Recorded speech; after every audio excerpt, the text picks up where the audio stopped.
إن الحمد لله نحمده ونستعينه ونستغفره ونستهديه ونعوذ بالله من شرور أنفسنا وسيئات أعمالنا إنه من يهده الله فلا مضل له ومن يضلل فلا هادي له أشهد أن لا إله إلا الله وحده لا شريك له وأشهد أن محمدا عبده ورسوله وصفيه من خلقه وخليله صلى الله عليه وعلى آله وصحبه أجمعين وعلى من اتبع هداهم إلى يوم الدين ثم أما بعد أيها المسلمون الحاضرون يقول رسولنا محمد صلى الله عليه وسلم في حديثه الصحيح صيام يوم عرفة يكفر السنة الماضية والسنة القابلة.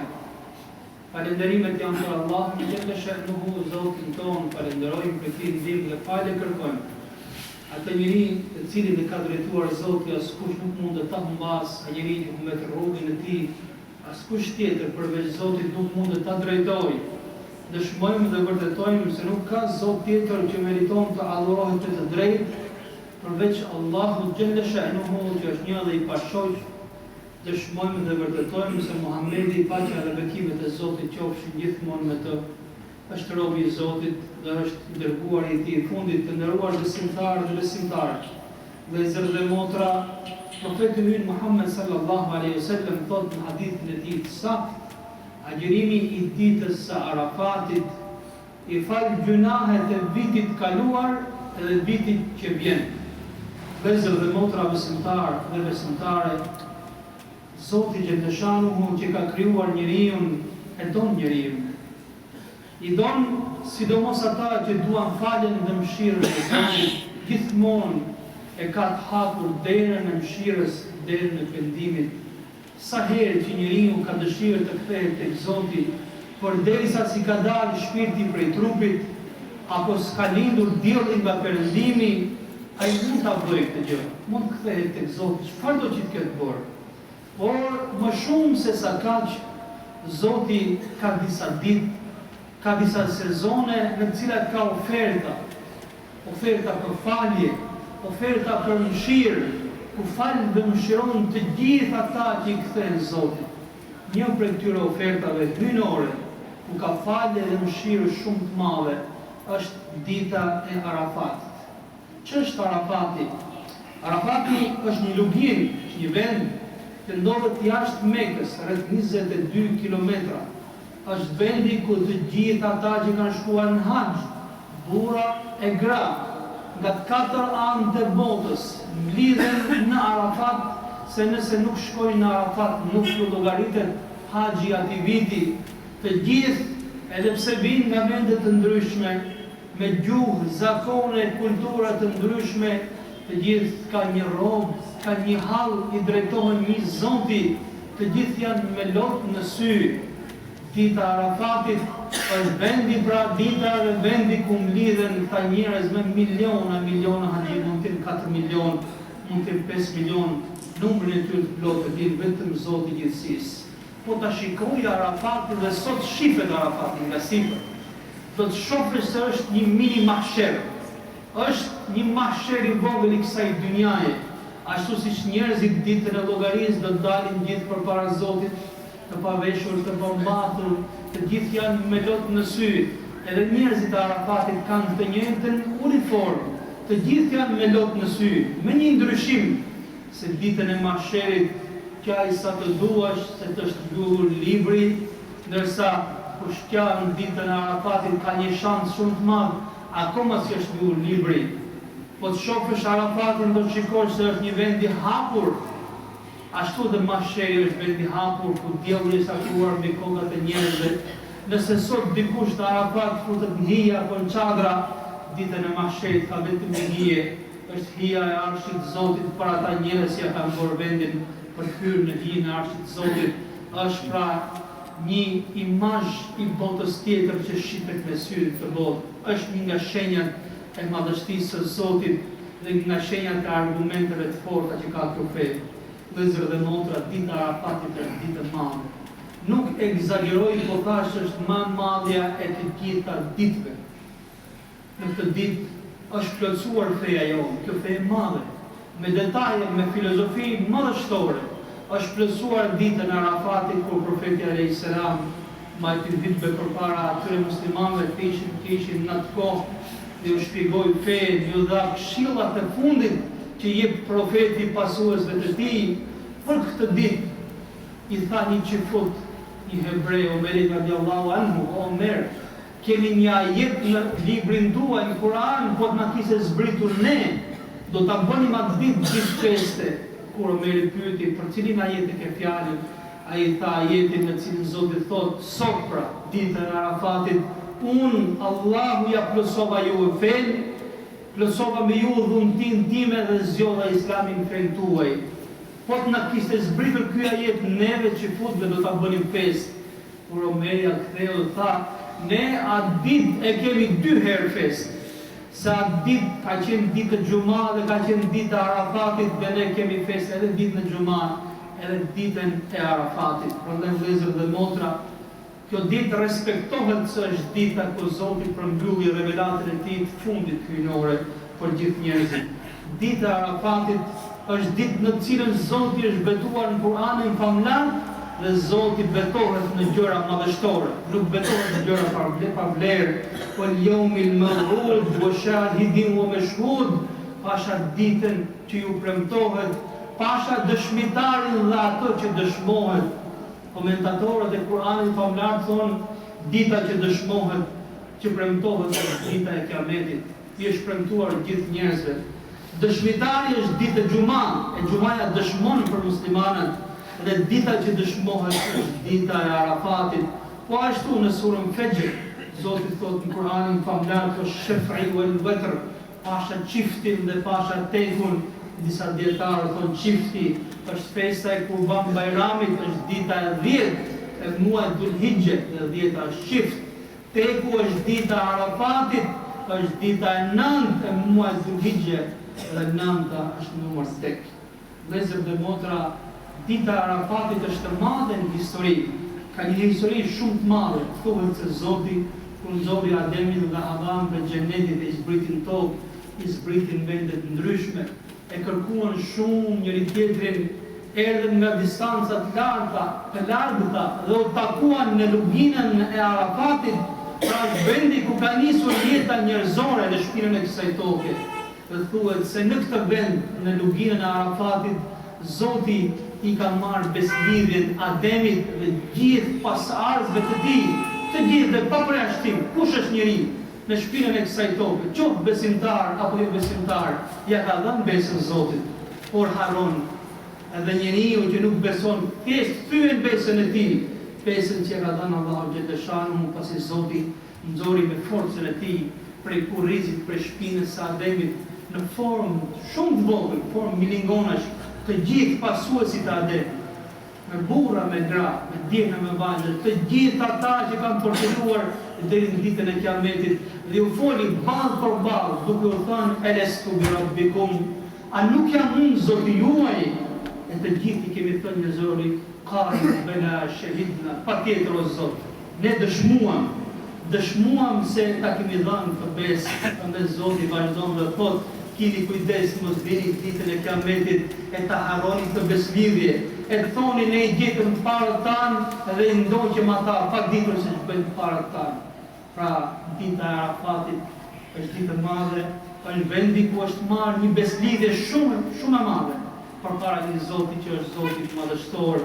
Kush respekton ditën e Arafatit, i shkon në përmendje besa që i ka dhënë Allahu xhaleshanu, Zoti na bëj kërkoj që e bëjmë besën me Zotin. Vëllezër dhe motra, dita e Arafatit është ditë ku është falje e madhe, është mëshirë e madhe. Po të thosha jashtëzakonshme, realisht nuk do të egzagjeroj. Profeti Muhammed sallallahu alaihi wasallam thotë, nuk ka ditë ku Zoti shpëton nga zjarri i xhehenemit më shumë njerëz se sa dita e Arafatit. Dita e Arafatit është dita ku shpëtohet nga zjarri i xhehenemit numri më i madh i njerëzve. Zoti afrohet, siç i ka hije madhështisë së tij përpara njerëzve, krenohet me gjithë ata që janë në luginën e Arafatit, krenohet përpara engjëve të tij. Dhe i thot engjëve, edhe pse di vetë përgjigjen, çfarë duan këta? që kanë ardhur me flok pa krehur e pluhurosur. Çfarë duan këta? E Zoti e din se ata duan mëshirën e Zotit, pastaj e thot Zoti engjëve të tij, dëshmoni o engjëjt e mi se unë i kam falur të gjithë, pa përjashtim ta njerëz. Është dita ku shejtani thonë se mërzitet e zboglohet shumë, se ka bërë shumë punë për një vit, po kur sheh se Zoti atë ditë i fal gjithë ta njerëz, mërzitet se i ka shkuar gjithë mundi dëm. Profeti Muhammed sallallahu alaihi wasallam ka bërë vetëm një herë haxh para se të ndronte jetë, pak kohë para se të ndronte jetë, para se të perëndoi dielli i ditës së Arafatit, i afroi njerëzit kur ishte në malin e mëshirës e i tha Bilalit, heshti njerëzit që të ndëgjojnë mua, dhe Bilali u bën të njerëzve me dorë, heshni të dëgjoni profetin alayhis salam. E profeti alayhis salam më pas ta njerëzve, pak më parë më erdhi Xhibrili, e më tha se Zoti i ka falur gjithë njerëzit që janë sot në Arafat, dhe ka falur gjithë kusuret dhe gabimet e tyre. Kur dëgjoi këtë fjalë, Omeri radhiyallahu anhu u ngrit në këmbë për gëzimin dhe tha: "O profeti i Zotit, a e ke fjalën për ne që jemi sot me ty, apo edhe për ata që vinë pas nesh?" Tha: "Për ju dhe për ata që vinë pas jush deri në ditën e Kiametit." Është ky premtim. Zoti i fal gjithë ata që janë në binën e Arafatit, ja fal gjithë kusuret dhe gabimet e tyre. E kur dëgjoi këtë premtim, Omer radhiyallahu anhu tha: "Kathura khairullahi wa ta'ab", u shtoftë mira e Zotit, u shtoftë mira e Zotit. Vëllezër dhe motra, nesër me lejet Allahu që dëshon është dita e Arafatit. Për ata që s'kan patur mundësi ta gjurojnë këtë ditë kaluara, nesër ta bëjnë një jetë, sa agjërimi i ditës së Arafatit i fal gabimet e vitit kaluar, pasi dita e Arafatit është fundi i muajit të fundit të vitit hënor. Pra jemi në fund të vitit hënor, pra falen gabimet e vitit kaluar dhe me lehtë Zotit me mëshirën e tij falen praktikisht para dhënie gabimet e vitit që do të vinë. Prandaj mundohuni ta kaloni nesër ditën në agjërim duke bërë punë të mira. Është ditë e shtunë, një pjesë e njerëzve quajnë fundjavë dhe mundohen ndalin.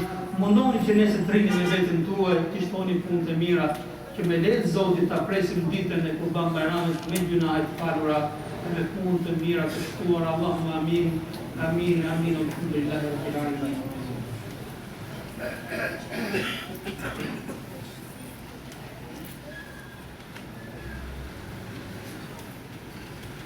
الحمد لله رب العالمين والصلاة والسلام على سيدنا محمد وعلى آله وصحبه أجمعين ثم أما بعد. Vëllezër dhe motra, besimtarë dhe besimtare, festa e Kurban Bayramit, ndryshe festa e sakrificës, është festë e madhe, është një nga dy festat më të mëdha që kanë muslimanët në katër anë të botës. Mundohuni t'ia dini rregullat e kësaj feste e ta respektoni atë. Mos harroni që të bëni radhë parë në jetën për dalë për falë namazin e Kurban Bayramit, ta falni atë në shesh, aty ku falen gjithë muslimanët, pasi dhe vetë pejgamberi alayhis salam ne ka pasur nxitur që festat e Bayramit është mirë falen në bashkësi me të gjithë njerëzit. Pra bëni një jetën për ditën e djetë, ku do të jetë festa dhe namazi i Kurban Bayramit. Preferohet për ata që kanë mundësi para se dalin për namazin e festës, të lajnë trupin e tyre, të veshin rrobat më të mira që mund të kenë, pa e tepruar dhe pa e egzageruar dhe për burrat të parfumosen. Preferohet gjatë rrugës për namaz, gjatë namazit, por dhe pas namazit të kalohen me tekbire, duke madhruar Zotin për këtë festë madhe që na ka dhënë, të kalohet me dua për veten, për fëmijët, për familjen, po ashtu sa më shumë përshëndeten njerëzit që kanë krah, njerëzit e afërt dhe nëse e bën edhe me ata me të cilët ke një konflikt, ke probleme, tash problem Zoti me të mira se është ditë feste, është ditë pajtimi dhe nuk është ditë ku mbahet natë të mërit. Profeti alayhis salam ka pasur zakon që kur dilte për namazin e Bayramit ndiqte një rrugë, e kur kthehej ndiqte një rrugë tjetër, që të fliste sa më shumë njerëzve e ta fshifshin sa më shumë njerëz. Po pak mos i ta bëni diçka të tillë, bëjeni atë. Preferohet që festa e Kurban Bayramit të kalohet në bashkësi. Grumbullohuni bashkë duke ngrënë ushqim me familjarët, me fëmijët tuaj, me njerëzit tuaj të afërt, por mos harroni dhe të varfrit të cilët kanë nevojë për dikë që i afron në këtë ditë. Edhe për ata njerëz që do bëjnë kurban, mos harrojnë të bëjnë kurbanin e tyre, ta bëjnë masi kanë falur namazin e Kurban Bajramit. Nëse ka dikush mundësi ta pres vetë, le ta pres vetë kurbanin. Nëse nuk ka mundësi ta pres, po pati mundësi ta shikoj, le ta shikoj atë. Nëse dhe këtë se ka mundësi, atëherë mos harroj që ta ndaj miqën e kurbanit në 3 pjesë.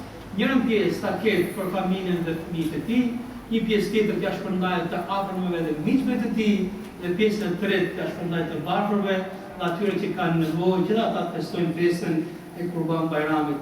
Lutem Zotin e Gjithësisë që këtë festë ta sjellë të mira, me gëzim dhe begati për ne, për familjet tona, për gjithë muslimanët, për gjithë njerëzit që duan mëshirën e Zotit në 4 anë të botës.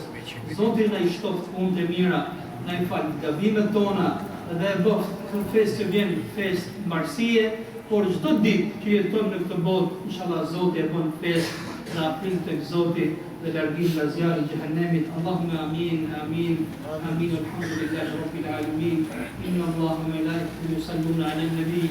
Ya ayyuhalladhina amanu sallu 'alayhi wa sallimu taslima. Allahumma salli 'ala Muhammadin fil awwalin wa salli 'ala Muhammadin fil akhirin. وصل على محمد في الملأ الأعلى إلى يوم الدين. اللهم تقبل منا إنك أنت السميع العليم وتب علينا يا مولانا إنك أنت التواب الرحيم. اللهم أعد علينا عيدنا عواما عديدة وأزمنة مديدة. اللهم أعز الإسلام وانصر المسلمين. اللهم أعز الإسلام وانصر المسلمين. أعز الإسلام وانصر المسلمين. اللهم آمين آمين آمين. الحمد لله رب العالمين. Vëllezër dhe motra, Zoti në Kur'anin famlar na ka dhënë 3 urdhra që t'i bëjmë, e na ka bërë 3 ndalesa që largohemi atyre. Na urdhron Zoti të mbajmë drejtësi, të jemi njerëz bamirës dhe t'i japim parafisit dhe gjakut tonë. Dhe na urdhron Zoti të largohemi fjalëve të pista, punëve të liga, të kalimit të kufive dhe padrejtisë dhe tjerëve. Inna Allaha ya'muru bil 'adli wal ihsani wa ita'i dhil qurba وينهى عن الفحشاء والمنكر والبغي يعظكم لعلكم تذكرون. وأقم الصلاة.